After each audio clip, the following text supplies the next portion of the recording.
ઉનાળાની શરૂઆતથી જ સ્માર્ટ સિટી વડોદરામાં પાણીની પારાયણ શરૂ થઈ ગઈ છે। પંડ્યા બ્રિજથી નવા યાર્ડ તરફ જવાના વિસ્તારમાં પાણીની સમસ્યા।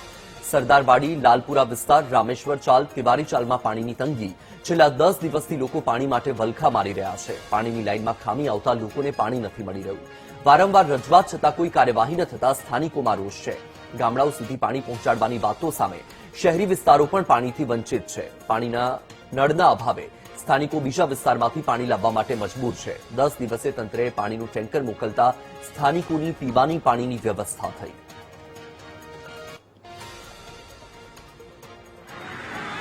વડોદરાના નવાયાર્ડ વિસ્તારમાં લોકો છે પાણીની સમસ્યાનો સામનો કરી રહ્યા છે। આ પંડ્યા બ્રિજની બાજુનો વિસ્તાર છે અને આપ જોઈ રહ્યા છો બહેનો આવી રીતે ટેન્કરથી પાણી ભરવા મજબૂર છે। છેલ્લા 15 દિવસથી પાણી નથી આવતું। આવી રીતે ટેન્કરમાં જે પાણી આવે એનાથી જ પાણીથી ચલાવવું પડે છે।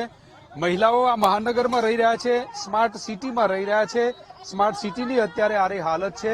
અત્યારે હાલ આ મહિલાઓ છે એ મુશ્કેલીનો સામનો કરી રહી છે।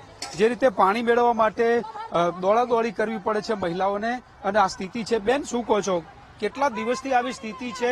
एक हफ्ता से ज्यादा हो गया है, यहाँ पानी नहीं आता है। पानी पीने का लाइन वैन कुछ भी नहीं है, खाली एक डंकी है।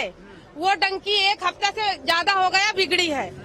तो बनाने वाले को हम लोग कितने बार जाते हैं सब लोग अर्जी देने, पर कोई आता नहीं है। एक बार एक आया तो बोले डंकी नहीं बनेगी, तो हम लोग जाते पर कोई आता नहीं। पहली बार ये डंकी आया, हम लोग एक हफ्ता से ज्यादा हो गया, खाली कपड़ा चेंज करते हैं, नहाते हैं ही नहीं। और भैया गर्मी का टाइम है तो कितना सारा पानी अपने को चाहिए, पर कुछ भी नहीं होता। दूसरे घर में हम लोग जाते हैं, रोड क्रॉस करके दूसरे को वहाँ जाते हैं पानी भरने, पर दूसरे को भी तो पानी चाहिए ना। उन लोग अगर हम ही भर लेंगे, इतने लोग हैं, तो वो बेचारे क्या करेंगे? 3-4 कॉर्पोरेटर रहते हैं, नहीं आते हैं कोई भी नहीं आता यहाँ। बोलो यार बोलो। આ બહેનો છે, શું કહો છો? 3-4 કેટલા વર્ષોથી ચલાવીએ છે। દર ઉનાળામાં મને આ દશા થાય છે અને જ્યારે ચૂંટણી આવે ને ત્યારે બધા આવી જાય છે વોટિંગ માટે, પછી કોઈ આવતું નથી વોટિંગ પતી જાય એટલે। અત્યારે કેટલા દિવસથી પાણી નથી? આજે 10-15 દિવસથી તો પાણી નથી। કેવી રીતે ઉનાળામાં ચાલવો ઘર? હો તો ચલાવો ને, આમ તેમથી ભરાઈએ છે। આ સામે વાળા સારા છે તો અમને ભરવા દે છે પાણી, ને તો ના ભરવા દે ને અમને। નેતાઓ તો સ્માર્ટ સિટી છે, બધું મળે છે એવું કહે છે। હા, તો નેતાઓ સ્માર્ટ સિટી કહેશે તો કઈ અમારે કશી સગવડ નથી। ટેન્કરમાંથી પાણી આવી રીતે ભરી રહ્યા છે લોકો।